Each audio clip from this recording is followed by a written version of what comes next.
Bagong kasal sa Cebu, parehong inanod ng baha ilang araw matapos ang kanilang kasal.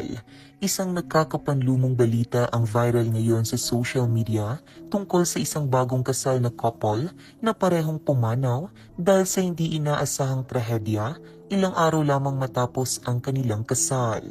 Nagdadalamhati ngayon ang maraming netizens, partikular ng mga taga Cebu, dahil sa nakakalungkot na pangyayari sa pagitan ng dalawang bagong kasal at sa ilan pang mga biktima ng naganap na bigla ang pagbaha sa Sitio Mangitngit, Barangay Lower na Timaonan, Carmen, Cebu kahapon, July 8, 2024. Ayon sa report ng Cebu Daily News Inquirer, ang pamilya ay papunta na sa kanilang tahanan sa Barangay Cantukong matapos magdiwang ng isang party sa isang mountain resort sa Sitio Mangitngit, Barangay Lower na Timaonan nitong Lunes ng hapon.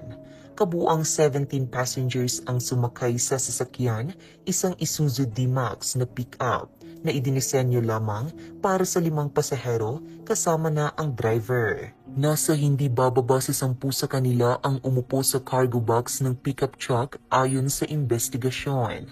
Samantala, bumababa ito sa bundok mga bandang alas 5 ng hapon. Inulat na sinubukan ng pickup truck na tumawid sa isang spillway sa barangay Cantumog nang biglang tamaan ng malakas na baha mula sa ilog. Bilang resulta, karamihan sa mga pasahero ay inanod ng matinding agos. Ang mga nasa loob ng pickup truck ay nakaligtas sa pagbawi sa pamamagitan ng pagbasag ng mga bintana at pag-akyat sa isang malapit na bato. 6 sa 17 pasahero ang kumpirmadong patay. Samantala, ilan nga sa mga biktima ay ang newlywed na sina Elmer at Riza May na ikinasal lamang noong July 6, ilang araw ang nakalipas nang maganap ang trahedya. Ayon pa sa balita, nagdadalang tao rin umano ang bride. Ang trahedya ng bagong kasal na sina Elmer at Riza May na nalunod sa baha ay nag-iwan ng malalim na pagdadalamhati sa kanilang mga pamilya at kaibigan. Sa kabila ng kanilang bagong simula bilang mag-asawa, ang maagang pagpanaw nila ay nagdulot ng matinding lungkot at pangungulila. Narito naman ang komento ng mga netizens.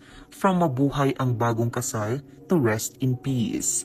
Ang lupit ng tadhana, ang saya-saya pa nila, tapos wala sa kanilang isipan na yun na pala ang huling tawa at sama-sama nila, ang lungkot. So that's it. Anong masasabi mo sa videong ito? Huwag mahihiyang ibahagi ang iyong opinyon sa ating comment section.